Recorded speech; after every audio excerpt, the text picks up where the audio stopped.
Индуристы, привет! В интернет-магазине сейчас есть интересное предложение по мотоциклу на 182 моторе.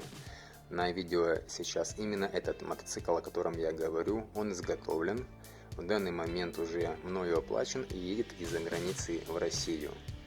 По всем вопросам ищите меня в ВК, в Telegram. Подписывайся, актуальную цену смотри под этим видео.